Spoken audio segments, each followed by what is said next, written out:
Hey folks, welcome to episode 21 of COVID Chats. My guest today is Sam Snyder. Sam is a buddy of mine from Rutgers University, and we both joined AEPi together our freshman year. Sam spent this past year teaching English in Thailand as part of the Princeton in Asia program. We talk about what that was like as well as what he's been up to since he's been home. It was great catching up with him and quickly became the longest episode of COVID Chats yet. I hope you enjoy.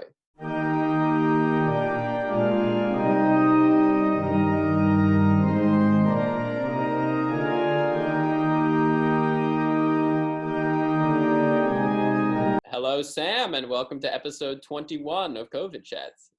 How's it going, Ruben? Glad to be here. It is going well. Happy to have you here with me, too. It is a Tuesday, April 23rd. A Thursday, should I say. Wow. I was about to say, I thought it was Thursday, but thanks for reminding me of the days. They kind of all blend together now. They do. They really I never know what day it is. I think that might have been the reason for the slip. Right. Or maybe Freud has something to do with that. But yeah, I am doing well. Great to have you on. Got a bunch of questions for you. The first half is really about your experience in Thailand teaching English. But before we get to that, I'm just wondering how you doing right now? Fortunately, I am doing really well. Me, my whole family, I'm here with all five Snyders under the same roof for the first time in 5 years now. Blessing and a curse, for sure. But fortunately, we're all doing well. Everybody's still working or doing classes, so we're all occupied too. Great. Yeah, my immediate family, we're all good. Awesome. How about you? Just want to check you're all good, all the family? I am good. Family is good. Parents are upstate in the Adirondacks, about an hour and a half, hour-ish from the Canadian border. So they're in a pretty isolated area. So they're good, staying safe, staying healthy. My sister is in New Haven, finishing up her master's in architecture online for Yale. And my brother is in San Francisco. So Ruby is solo. There you go. Just how you like it, probably, right? I don't mind. It's interesting. It's been a very odd experience being alone for so long. There's of course a lot of positives. I think I can excel to a certain extent in solitude, but when it starts to creep into the loneliness Right. category, it gets a little difficult. But By the way, that was extremely facetious. You're the most extroverted person I've ever met. Clearly, you're not doing well. Otherwise, you wouldn't have started this chat talking to people every day. Yeah, Forcing people to come online and talk with you. that joke went over my head probably because Right. I've been alone for so long. So Exactly. Don't know what day it is. starting to lose my It's time. all good. Woo! This keeps you alert. Keeps you on your game. It does. It's part of the reason I've, as you mentioned, I've been doing the COVID chats. I got to see people. I got to talk to them. Right. Other that will go. Absolutely. Well, glad I could provide that service for you. Yes. And it's great to see your face. So you were teaching English in Thailand, as I alluded to, these past sort of 7 months. I'm wondering at what point did coronavirus become a reality that you couldn't avoid? So fortunately, or I'll start in the beginning. Yeah, I was doing a program. It's called Princeton in Asia. So it's affiliated with Princeton University. And there were about 140 of us all spread out through 25 different countries in Asia. So I happened to be in southern Thailand I was teaching English. It was supposed to be a 10-month fellowship. And I was living at a boarding school teaching English to kids of all ages, age 5 to 18. So yeah, pretty big range. Definitely kept me on my toes there. And it really was an incredible experience. I was very lucky where out of the 140 of us, I was one of maybe 10 people to actually finish my post. Oh, wow. I had flown out actually 3 days after graduation. We were one of the first ones to start, which was actually late for the Thai school system because their school system is from May to March. So they started in early May. I didn't get there until like middle of May because our graduation, it was actually on my birthday. It was May 18th this year. Yeah. Got to celebrate the big 2-2 graduating and then packing for Thailand. Yeah, so then I flew out, finished my post. And when Corona affected me in terms of coming home was that I was supposed to travel after the post for 3 weeks. It was one of those things where I had to, my flights were reimbursed, but I had to book them in advance. So I Mm, wasn't really sure at the end of the post. Maybe once it ended, I was going to want to come home. right. I figured I'm already out there. I have to at least take advantage of some travel. So Yeah. I gave myself 3 weeks. I figured that was a reasonable amount of time. I was supposed to do northern Thailand, Laos, and Myanmar, Okay. 3 weeks. Unfortunately, I had to cut it short after northern Thailand. Right. I was probably like, I only did 4 or 5 days of travel, and then I came back home. The day I decided to leave was kind of like when reality sunk in. Corona, obviously it's been happening since like end of December, early January. Was kind of the first like global news. It really hit home actually for one of my co-teachers. There was a Chinese fellow, and her family is from Wuhan. Oh, wow. So yeah, so I actually learned about it before a lot of like my friends back home knew about it because Mm, obviously it was a big thing for her and her family. sure. Luckily, they're still all doing well. She actually just made it home. Oh, It was wow. hard for her because she wasn't able to come home. Wuhan was on lockdown. Right. So she, after our post ended, I was able to fly straight home. I caught one of the last flights out there, but she had to stay an extra month after, just kind of hanging around an empty school because all the kids were going home too. So Wow. that was tough for her. Fortunately, yeah, she's all back. All her family is good. Mm, So it was definitely on my radar pretty early, like right at the beginning.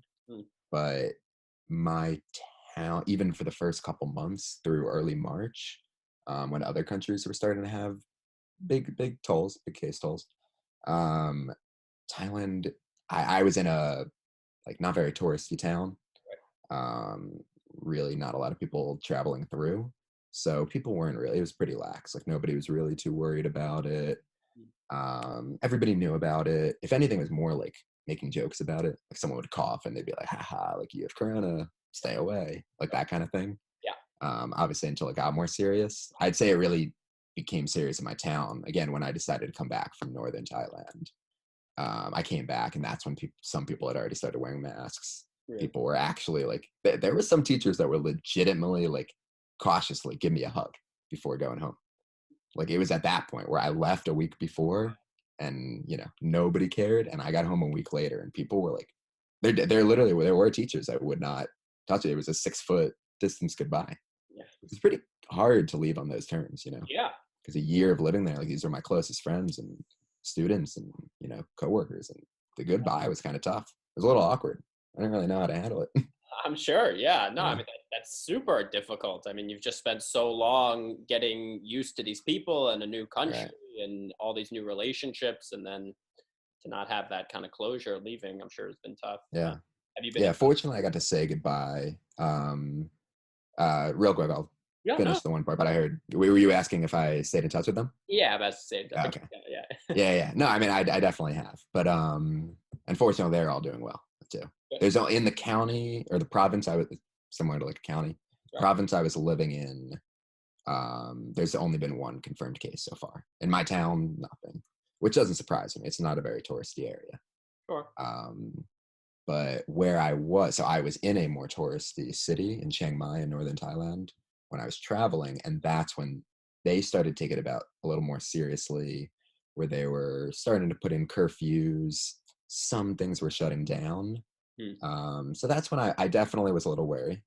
Um, the night I decided to, or it was the morning I decided to come home, as I woke up to the announcement. It was when Trump had banned flights to America from Europe, which I later learned was actually only for European nationalists. But I had friends and my parents and my grandparents had called that day, all saying like, "Hey, like, is your flight, like your layover from Europe, like you're not going to be able to get home." Right. Um, that same day, the NBA had been canceled, which is a huge. That was a big wake up factor for a lot of people. Yeah. Didn't care as much Yeah. to the early warnings. Uh, at that time, March Madness was still on, but they announced that day that it was going to be without fans. So things were definitely starting to get real. I think that day, like these were all when I was asleep because of the time difference. Hmm. But I woke up the next morning to all of these announcements, which were it's probably the craziest wake up call for everyone. Yeah. So that's when, I mean, my parents called, my grandparents called, everybody was like, yeah, you got to come home. Yeah. So I kind of weighed the options. I still was not 100% set on going home.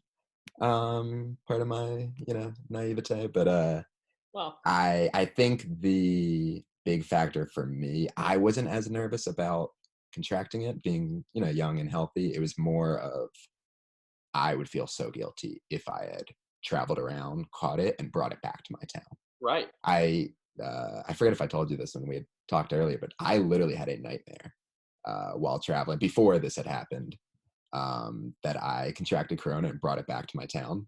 Because if I like nobody in my town is going to get it, it would only be someone coming back from traveling with me. I was the only one that was bringing it to that town, you know. So I had a nightmare. Oh, it was awful.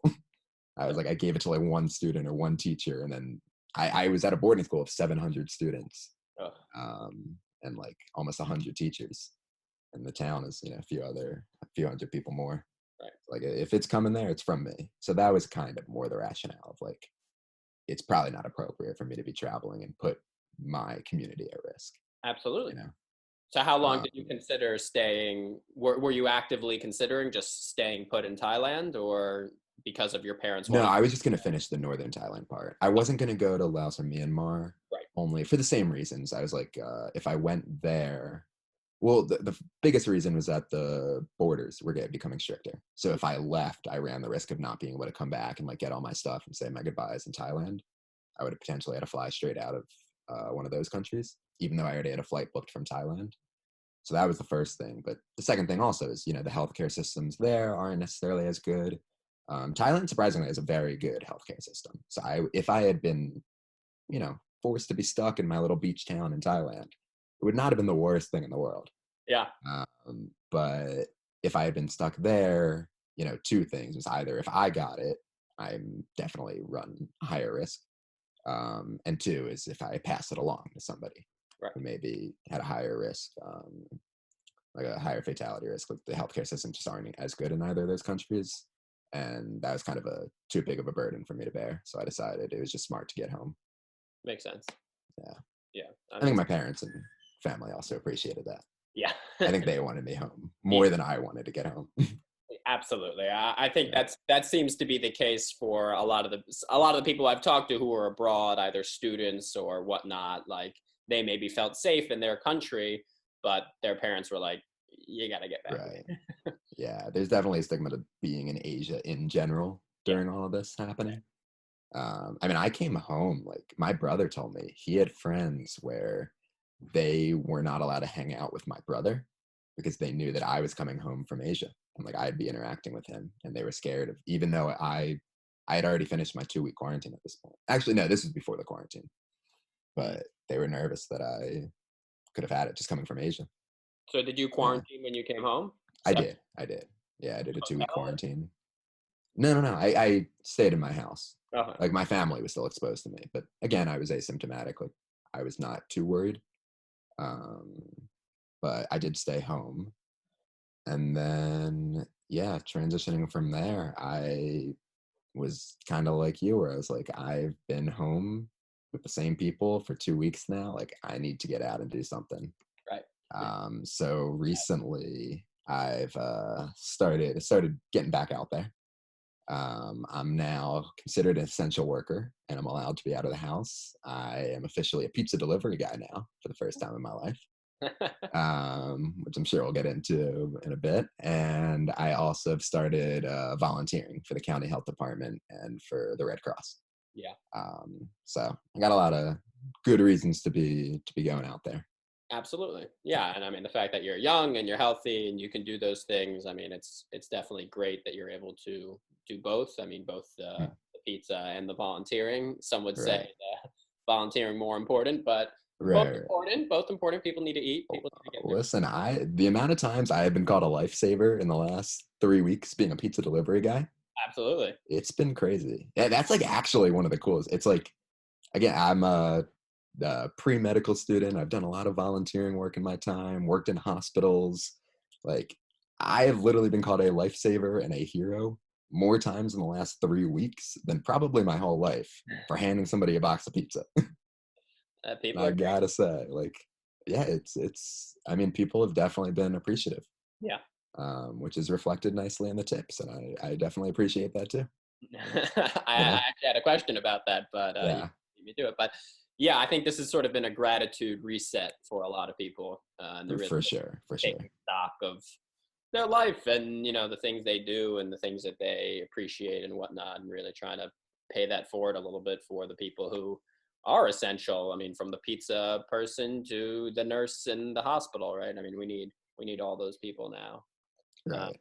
Yeah, so I think that's definitely been, everybody kind of looks for these positive silver linings with this whole pandemic. And I think that's definitely one of those things is gratitude has definitely been amplified for a lot of people. People really start to realize how much these essential workers do run our lives in our country. And without them, like a lot of us really would be screwed. And I think it took me becoming now an essential worker to really appreciate it even more myself. Right. Yeah. I mean, we can sort of know what it's like, or if we've maybe if we had a job when we were younger in the service industry, we have Right. an idea of what that's like. But to be out there now is just completely Right. different. And to be in those shoes, yeah, I'm sure it's been pretty startling shift, to go from For inside sure. all the time to the outside Right. world. Well, not just coming from inside outside, but coming from Thailand. Right. This is my reverse culture shock too, Yeah. The Absolutely. biggest thing was my brother joke, I was becoming a driver probably wasn't the smartest thing for me to start doing. Mm. Because remember, it's the opposite sides of the road in Thailand. So I was driving on the left side for a year. I was also driving a motorbike the entire time I was there. So I hadn't driven a car in a year. Legitimately, the first time I pulled out of my driveway with my brother to go pick up food, I drove on the left side of the road, totally like not thinking about it. As soon as like it happened one time and never again. Right. Right. But like, and then I decided to get into the delivery business. Yeah. So it's definitely been some reverse culture shock here. Well, I'm glad your brothers were in the car to Yeah, notify luckily, you. yeah. Not in Thailand anymore. So I didn't realize that you had been able to finish your program before coming back. So I that did, yeah. that is wonderful that it wasn't abruptly ended. And yes, Thailand hasn't seemed to have been too affected by the coronavirus, despite being in Asia and the proximity to China, which I think was the Right, focal point of a lot of people's concern for you, and for especially for sure. an outsider in America thinking Right. about that. So, did you know anyone in Thailand that caught the virus at any point, or no? I didn't know. Um, Only one confirmed case, you said. So, Only one in my whole province. Yeah, I didn't know any. Yeah, definitely the friends that I was making in my area, a lot of them don't really travel so much, whether it's because they don't want to or they can't afford to or whatever. Like most people kind of stay in. So yeah, most people I knew definitely did not have it, and I've been checking in on a whole bunch, and nobody I know still has it. mm, Really, the big concern, as you were talking about, is like the proximity of China to Thailand. yeah, Thailand heavily relies on its Chinese tourists. So there's a lot of tourism coming in from China, and that's what kind of brought it to those big cities. It's mm, like the Chiang Mai and Bangkok and Phuket. Those are like the three bigger touristy areas in Thailand. Those are probably the most heavily affected mm, places. But even near me, where you still get some straggling tourists in, I think really the way most people have been affected is with their businesses. A lot of Thailand is like heavily, heavily dependent on the tourism industry. yeah, So with all, with nobody coming in anymore, like I do have a lot of friends that I've met at like the markets and restaurants and even like foreign friends that I've met. I have friends that worked at dive shops. Like Southern Thailand is really known for scuba diving. oh, Um, Other whatever tourist industries that I've met people in hotels and resorts. Like everybody's getting killed right now. It's really really tough. They're yeah, they're already starting to compare it to the area I was working in. Um, it was hit really bad in 2004 by the tsunami, mm, and the just completely devastated. Everything wiped out. My school actually was completely destroyed. This is like rebuilt from it. Um, yeah, so they're already starting to compare it to that. Like it's that yeah, bad of like how bad the economy is going down in that area. right, I don't know how all of Thailand has been affected, but specifically where I was living, it's really bad. right. People are struggling to eat, struggling to pay for basic necessities. speaking to the silver lining, though, at least there hasn't been physical destruction. Right, for sure. Yeah, luckily they've all been healthy. Right. Most people I've talked to, like nobody knows anybody that's been affected. Like at least everybody's healthy for sure. Hmm. Definitely a silver lining.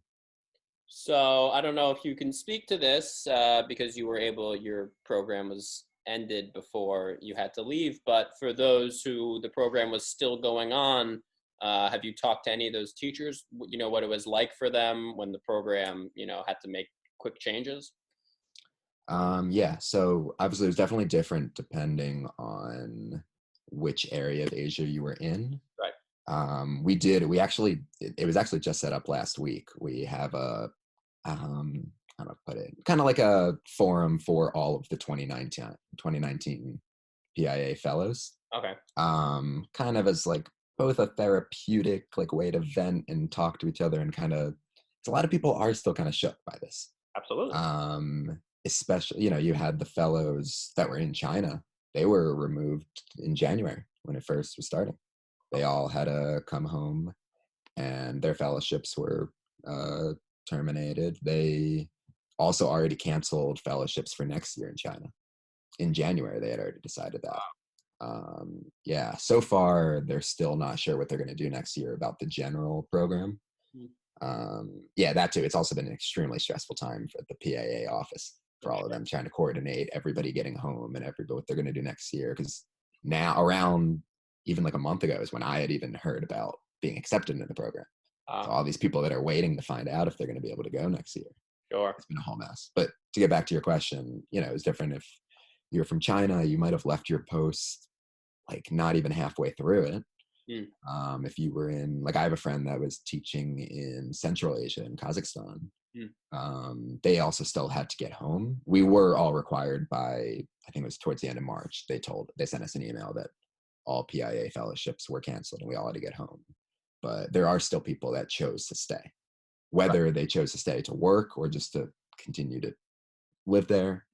Some maybe broke their contracts with PIA, with Princeton, but continued, like somehow set it up with their school or NGO that they're working for. Because I don't think I mentioned that. It's not all teachers. There are different fellowships. So whatever company they were working for, some set up other contracts so they can still work if remote work was possible. So it's different for everybody. But I'd say it's got to be over 90% of the fellows all came home. All were recommended to come home. The issue for a lot of them was like, again, those abrupt goodbyes. Like at least I got to finish my program. But some of them, yeah, they had all these like big ideas and things they wanted to do with their students and maybe more places they wanted to travel to in their country and things they wanted to experience. And so it's been hard. And I think one of the reasons they set up this kind of forum for us was because it was one of the Chinese fellows that set it up, actually, because she was kind of talking about how it's definitely, a first world problem for us to be upset, like, I didn't get to finish this cool fellowship and travel. Like, it's a hard thing for us to, talk about with our friends back home, maybe, who might have lost jobs, who might have gotten corona, who might have whatever it is they're going through. Like, but to create this forum where we are all kind of in the same boat, I think it's been helping some people to talk about their experiences and what it's been like leaving and what they're doing now. A lot of them, it was a financial cut too, because we did get paid for our fellowships. And the problem is that like when I first came home before I did the pizza thing, I was debating filing for unemployment because I would still be looking for a job. But the problem is because I was being paid, I wasn't paid through Princeton, I was paid through my school. So because my income was from Thailand, I didn't have any income from America. Like I couldn't file unemployment. So nobody's getting money coming home. I at least got to catch my flight home that was reimbursed, but other people had to pay for their flights home. Wow. Emergency flights home where they might have already paid for their other one. Right. As you can see, there's a lot of factors going in for different people, but Tons. it's tough. Yeah. It's tough for everyone. We're fortunate just to have been out there and made it home safe, but yeah, people are definitely had much tougher exits than I did. I was very lucky. Yeah. Yeah. And I think that forum idea by that, the Chinese fellow, I think that's a great idea, right? To try to connect you guys and give you a chance to share, especially for the ones who weren't able to do maybe their culminating final project with students Right. or whatever they had to Oh, actually, travel. that Yeah. brings up a good point. No, a different fellow was talking about how she didn't get to do her final project. So she teaches at a university, Okay. actually in China as well. And she was in Beijing, and for their final projects, she wanted her students to interview people from around the world. And the class was actually about religions. So she had reached out to all of us that were now home and still wanted to keep up this whole, cultural exchange that maybe we're missing right now. Right.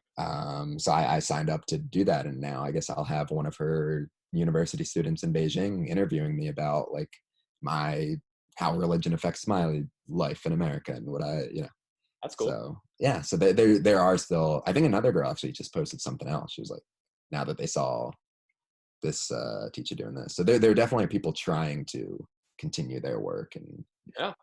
which is pretty cool. Yeah, I mean, there's no reason not to, because I mean, we see this with the university students, friends of ours at Rutgers, right? I mean, everyone has shifted to online learning. No reason Right, to do that also on the program. I mean, right. keep that No, up. I mean it's definitely if you can make it work. It's a little tougher because of the time difference. Totally. Oh, right. Yeah, it's a I big. don't know where she is in China, how big it is, but for me in Thailand, it was depending on daylight saving, it was either 11 or 12-hour difference. So she probably still can't teach during the day, but if she can set up some projects or things for the kids to do, clearly these people still want to be out there teaching. That's what they're supposed to be doing this time of the year. So Right. I'm Yeah, glad people are and they still trying want to to be. make it work.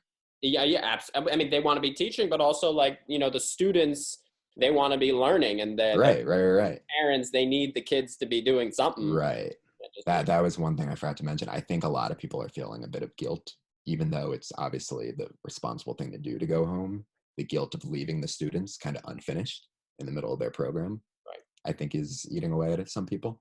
Hmm. That's again one burden I didn't have to deal with, luckily, Right. because I did get to finish. Yeah.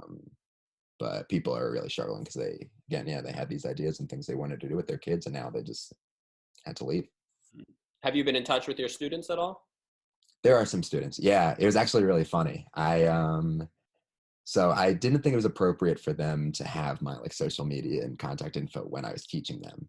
Good idea. But when I was leaving, I let some of the oldest kids, like the 12th and 11th graders, add me on Facebook. Okay. And then for the next few weeks, like as I started to build these mutual friends, I just got flooded with kids as young as like fifth graders trying to add me on Facebook. Oh my. Social media is huge in Thailand. Yikes. Yeah, they were huge. And like Facebook is still the big thing. Like it's not like they're doing Snap, TikTok. They're into now. They're into TikTok. I learned what TikTok was when I was in Thailand. I learned it from my student. They made me download the app so we can make videos together. That's funny. But yeah, so they all started adding me, and it's just funny because you have like your 12th graders who still definitely nowhere near fluent in English, but at least they're trying to type and practice their English, which is cool. But then I'll have like teachers or these younger kids that'll text me in Thai. And like I had a decent understanding of like I could hold a basic conversation in Thai now, but I can't read or write Thai. Sure. So I'm just Google translating the entire conversation. And even Google Translate's pretty weak for Thai. Yeah. So I have to then listen to like what is being translated and make sure with my like little Thai understanding if it's correct. So it's been an experiment trying to communicate with these kids. I bet. But I've been trying to. Also, it's like they're asleep when I'm awake and I'm awake when they're asleep. Yeah. So we get in like 2-3 messages in that kind of time where it meets up, and then one of us is going to bed, and then we get another 2-3 messages 12 hours later. It's a process. That's hilarious, though. I've been doing my best with that. I just love that your friend requests are flooded with fifth graders. It's all Thai. And also the other thing is I don't know. Again, I can't read Thai, and all their names are in Thai. So I don't know who's requesting me. I have to stalk through their pictures to figure out who the kid is. And it's like, so then if I want to message them, same thing. If I like have a kid I want to message, I have to scroll through each conversation, look at each profile picture to figure out who I'm going to message. It's not easy. If there was if I could go back and do one thing, maybe reading Thai would have been Yeah. I didn't realize how helpful that would be. I figured if I just learned how to speak it, it'd be good enough to kind of get around. And if I couldn't read a sign, well, if I could speak it, I could just ask someone. Right. Yeah, I didn't know how much reading and writing Thai would come in handy until after. Until after the fact over there. Yeah. So shifting a little bit, I know you mentioned, that you've been doing this part-time pizza delivery and it's an essential service. Part of the reason I haven't been doing delivery, because that was something I used to do, Uber Eats and whatnot, Mhm. is because of the concern about catching COVID. Is that not something you're concerned about while you're out there slinging pies and garlic knots? Right. Quite the leading question there.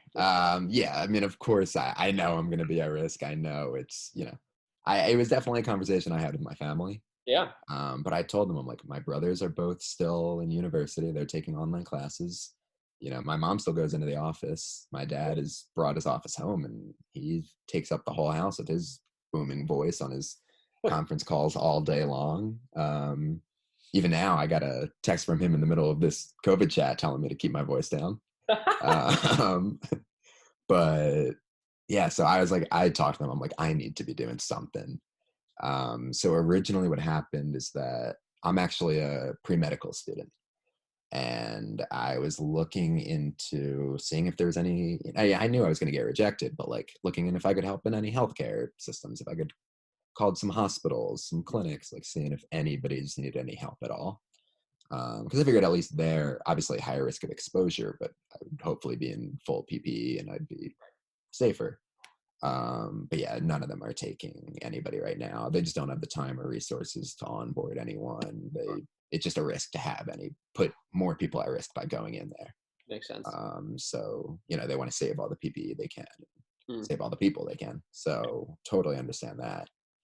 The next options were I called the county health department, as I mentioned, and I had just finished doing their online training last week. So that's why I started getting involved with them. Hmm. I just started as of yesterday working at COVID testing sites. But again, extremely low risk. All I have to do is as the cars drive out of the site, the testing, I literally just have to hand packets through their slightly rolled down window as they leave, like little information packets from the health department. I see. Okay. So extremely minimal risk, but they need somebody out there doing it, and Totally. there's nobody. They don't really have too many volunteers right now. So I just asked them what they needed the most help with, and again brought that up with my family, and they all were like, yeah, you know, they're just happy I'm out there doing something productive, and somebody's got to be out there. And luckily, I have a very young, healthy family that they kind of all understand, like you know. Makes sense. But yeah, I still needed something to fill most of my time. So pizza delivery became an idea because what happened was I read something about what I was looking into other possible jobs, and I had seen that Domino's just hired 10,000 new workers. Like, Yeah. and I was texting my friend who I remembered had worked at a pizza place when he was in high school. So he sent me up the manager. I ended up getting the job, and I just figured that was one of those that was like at least a little more low risk, because I am in the car most of the time by myself. Right. Obviously, I have to run in and out of the shop, but I just wash my hands every time I enter and leave. I have a little bottle of sanitizer in the car if I ever have to, handle cash from customers. But most of them are doing non-contact deliveries, Right. where I just leave it like on the porch, give them a call, say your food's outside. And, those are all the people obviously that prepay. But if they do pay with cash, then I just have a bottle of sanitizer that I use, I'm and I keep my plastic bag full of all the tips. But just leave it in there. I garbage. don't want to be touching that too much. Yeah, yeah. I'm surprised they're still paying cash because I know, I mean, in the States, Yeah, I think they're not, cash isn't even allowed in grocery stores. Like it has to be credit card. it's tough.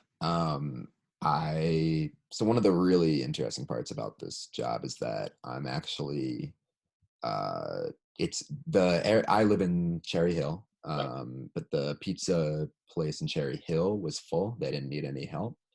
So I'm now they have another location in Stratford.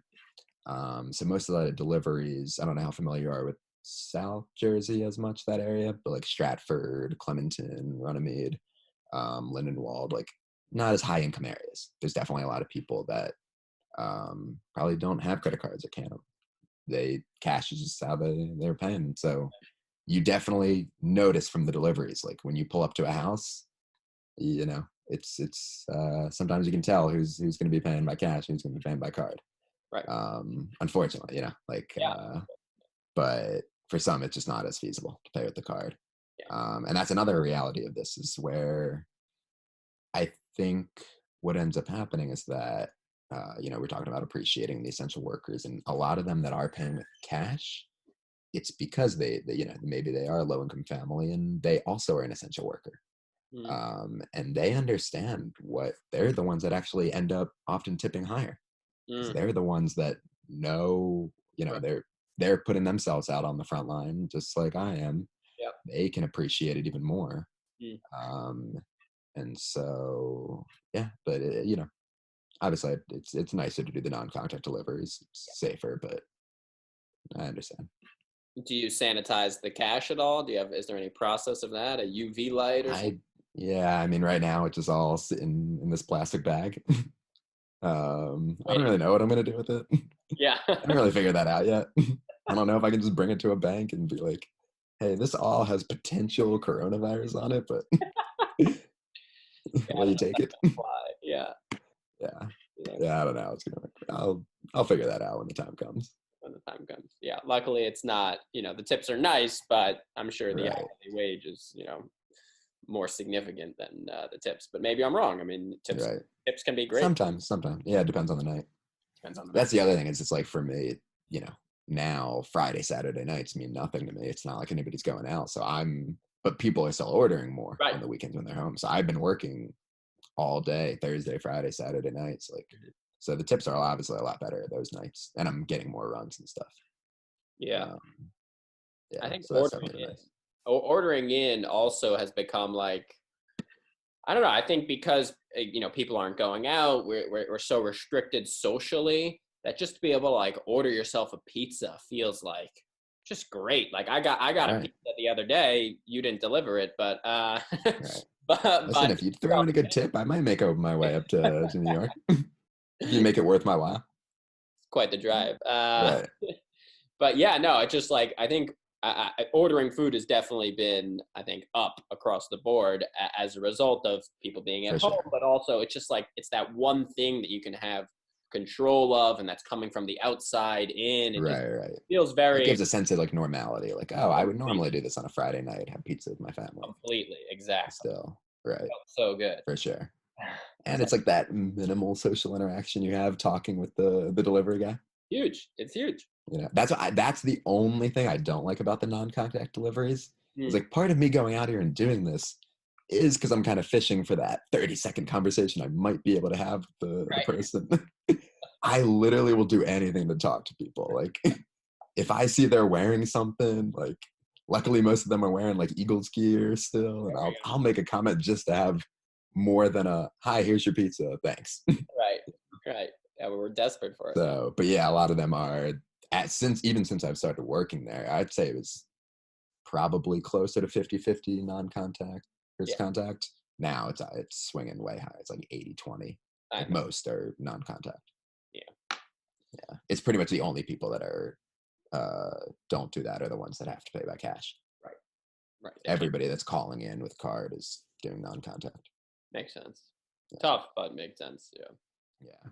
So it kind of So takes away from my social ability, but yeah, definitely safer.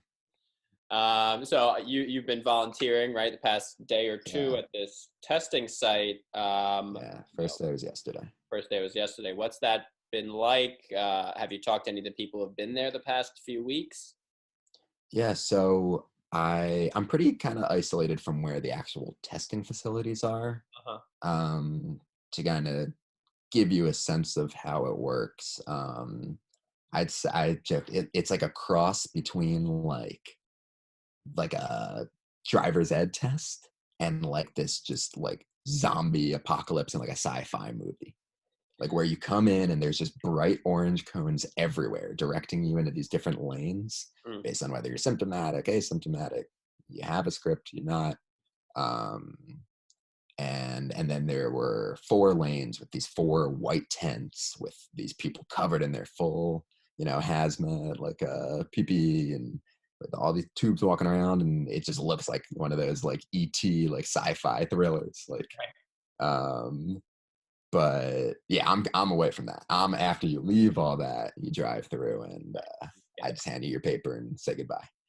But what's unique about this site is that it's not just open to the public yet. Mm. They don't have the resources to do that yet. So it's specifically for essential workers that are symptomatic, that they have a script from their doctor basically saying they are symptomatic, and they need to get tested. Mm. So obviously, it's at the site is at Camden County Community College. So it's a big campus, heavy traffic by it. So there's definitely people that kind of just sneak in hoping to get a test. If they are asymptomatic, they are turned away though. So those are the people that drive by me and I give them the information packet.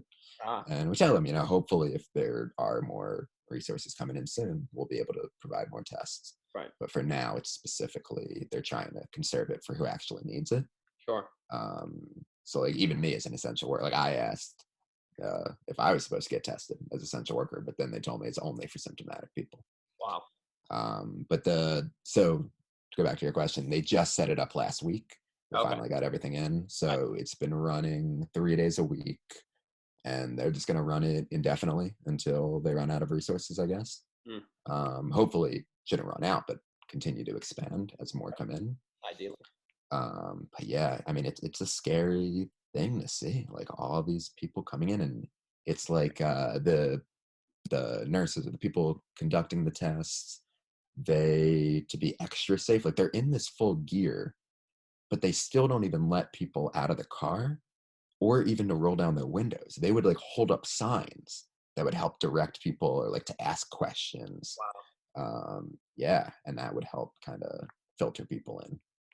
But it was definitely a heavy screening process. I talked to the woman at the health department who set me up there. I was alone, so I didn't really talk to anybody all day again. So much for my whole social thing there. But the woman who like kind of showed me what was going on, she said she had worked there last week. And yeah, right now it's not like heavy traffic just because of how limited it is. Like they maybe do 50, 60 cars a day. Okay. That get tested. So I mean, at least it's more than nothing. Right. But yeah, they're hoping to expand. I don't know if that answered what you're. No, it did. Yeah, I mean, basically, you haven't had a chance to talk to maybe any of the nurses who are actively. Right. Yeah, they specifically tell me stay out of that area. Which makes sense. Which honestly, looking at it, I'm totally fine staying away. I think that's probably for the best. And it's I also have my own little white tent, but all by myself. Yeah. Mr. Socially isolated over here. Right. Yeah. No, but I mean, it's also only been a week, so obviously there aren't so many stories to maybe tell or to hear from the nurses about what's been going on. Right, for sure. Do you know what kind of tests they're running? Are they doing a saliva swab, or is it nasal? I didn't even go in there. I didn't ask that. Yeah. I haven't looked. Interesting. Yeah. Well, I have any questions I can ask for next time and send you updates. Yeah, no, I'm curious because I mean, there's so many different vaccines that are in clinical trials, and there's so many tests. I mean, our alma mater, Rutgers, was coming out with some rapid tests, rapid saliva tests. It seems like. Yeah, now there's like the do it at home. I didn't know that. Yeah, I don't know how early they're sending them out, but there's supposedly a do it at home test coming out now. Huh? They send it to you and you send it back to the lab. Or something? Yeah, to LabCorp.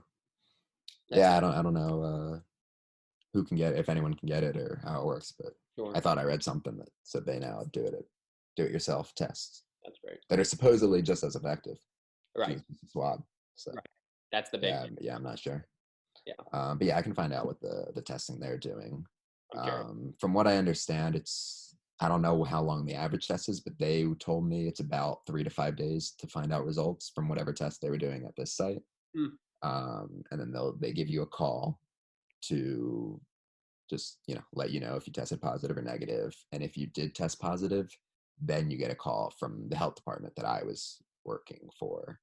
They then follow up with you, kind of give you all this information, ask you questions, kind of just try to track like who have you been in contact with recently, to try to just to track as much information as they can. Yeah, try to mitigate the damage that you may have. Right.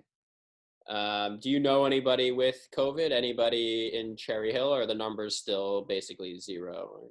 Yeah, no, I do. I definitely have. I even have friends my age that I know. I had one friend who I was talking to recently. He actually had it, but is now recovered. Him and his mom had it. They're both good now. I learned on a family Zoom call during, actually it was before Passover, but I learned that I had two family members, like extended family, one in New York and one in Atlanta. It's even all over the place that had it, but both have also recovered. Um, the one family member is actually a nurse, so she's already back in the hospital. Like she got it while working and now is back to work. So that's always super inspiring to hear. Yeah. But yeah, I know kids my age, even around all over the country, that have gotten it, unfortunately. But anybody that I know that does have it has either recovered or is doing better. I don't know anyone that's in like critical condition from it. That's good.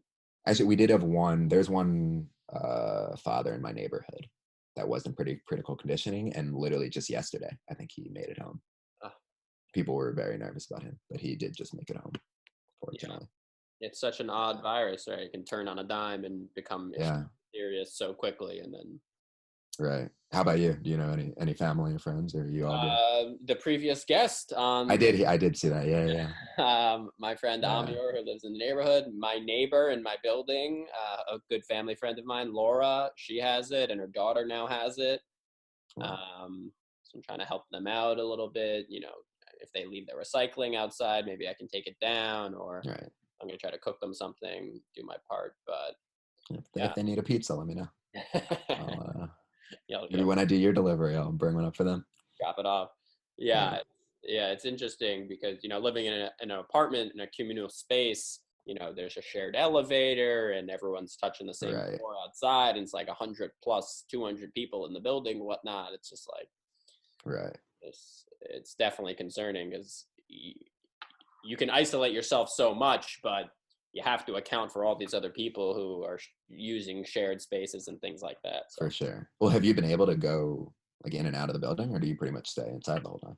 I gotta get out a little bit, otherwise I'll really go crazy. But I try to, nothing excessive. So probably like every other day I'll go out for a walk, or I'll walk to the grocery store. But yeah, I mean, I try not to do too much. There's no reason. No, of course. But definitely nice to get the fresh air. Yeah, the fresh air, the sun, and we also need that for our immune system. So it's almost just like catch 22. I need the outside so that I can keep myself healthy enough not to get it. But if I go outside, I might get it. So. Probably help keep the sanity too. Kind of like just going on a nice walk and sometimes decompress a little. I need it. Maybe just seeing people on the outside makes you not feel so lonely. I know. I look out my window, it's just like, all right, there's still people out there. Right. It's probably a little better than seeing people through a computer camera. A Zoom call. Constant Zoom. I'll do my best to help. Thank you, Sam. Appreciate that. So closing thoughts, Mr. Snyder, any maybe predictions or just how you're feeling? I mean, I don't want to pressure anybody into predictions, but I think it's interesting as sort of a timestamp on reality. No, yeah. Yeah, so we were talking about it before. Like I was curious the trends on how you felt the mood has been. Like, has it been getting better, worse? Right. I mean, for me, I think actually there's another thing we were talking about is whether for the best or the worst, I feel like I've almost become desensitized to it. Like, when I was in Thailand and I started learning about all this and it started to kind of hit me, I was obviously, pretty shocked, and I came home, took it very seriously in quarantine. And now all of a sudden, like, I'm out working, I'm out volunteering, I'm at testing sites. Like, I've definitely had friends and family like concerned, like telling me I should not be doing this. So I don't know if I'm being, if I'm completely desensitized and that's not a good thing, or it's better that at least, I'm out here helping out. But as far as I'm concerned, like, I really have been trying to not let this affect me too much and still do what I can and make the most of my time and be able to do what I can. As far as predictions, I don't know. I just don't see this ending anytime soon. I just, again, if from personal experience, like I just saw the testing site, and considering how we're still turning away people from getting tested. Right. Even people like I'm like a delivery person. Like, I really should be getting tested to make sure I'm not spreading this to I delivered to hundreds of people over the last few weeks. Like, scary as it sounds, like, and if I do have this and look back at this call, like, oh man, but like if I have it, I've infected so many people. But luckily I've, I am asymptomatic. I think I hopefully should be good, but I did Right. my quarantine. Right. Right. I'm taking all the necessary precautions. I wear a mask when I deliver. I sanitize. I wash my hands all the time. So I'm doing what I can. Right. Anybody, not just me. It could be any delivery guy. It could be anybody doing this. So Right. if anything, it's probably better that I'm doing that. I do take all the necessary precautions more than maybe the other guy would. So Now you can only um, control, yourself and what you right, keep yourself healthy. And, luckily, even if you did have it, hopefully with this no contact delivery, that kind of mitigates right, it, and hopefully they're sanitizing the outside of the pizza box or whatnot. right. But Yeah, some people I've definitely heard do. yeah, right. Like For wiping sure. down the pizza. Yeah. I've heard of putting a little napkin on top of the pie to take the grease off, but now we're Right. we're wiping here. I mean, I do it for my car. Every time I come in and out of the house, I completely like wipe down my car or the wheel, like That's smart. just in case. Yeah. Yeah, it's So I all guess it's actually, I don't know if I become desensitized then. Maybe I'm more hyper aware. yeah, I'm constantly thinking about like, how can I possibly put myself at risk or put other people's at risk, and what can I do to mitigate that? Like, what precautions can I take? So if anything, I've actually been personally desensitized, but also hyper aware of what, I think you're able to hold both at the same time. Yeah, I mean, right. it's such a weird thing to adapt to, but because you're, on the It's maybe become the not new normal. Like it's normal now. exactly, It was exactly, weird to adapt at first, for sure. Yeah. and then it But just now becomes it's normal. reality. Yeah, I forgot how it's not like how weird it used to be to if I were to wear a mask while I'm delivering and wiping down my car and all that. That yeah, now that I'm looking back, like that's weird. I shouldn't. Crazy we have to do that right now, but yeah, it's become normal, routine. Absolutely. I wonder how many people are going to be wearing masks once this is. That's what I'm wondering too. Yeah, I like think how long it's going to take to before I can, accept a $5 bill and not want to sanitize. Like, I know. you know, I know. Yeah. Wild. yeah. Well, Sam, I want to thank you for being on the program. This was an Yeah, it's excellent a episode, pleasure. incredibly informative, and really covered a lot of interesting ground from Thailand to the testing to the pizza delivery. Yeah, Um, well, thank you for giving me a chance to reflect on it all. It was cool to talk about it and really, process it all. Because I don't know if I really took the time to do all that. Absolutely. I think that's a big thing. Just vocalizing it, just Right. letting the words flow. Even during the conversation, you realize some things that you had forgotten to Right. mention. It's important because For otherwise sure. it gets crammed down in the psyche and comes out in ugly ways. So, Right. uh, Well, I appreciate it, Ruben. thank you for being on You again. bet. Great to see you, brother. And stay healthy. Stay in touch. Thank you. You as well. Have a good one.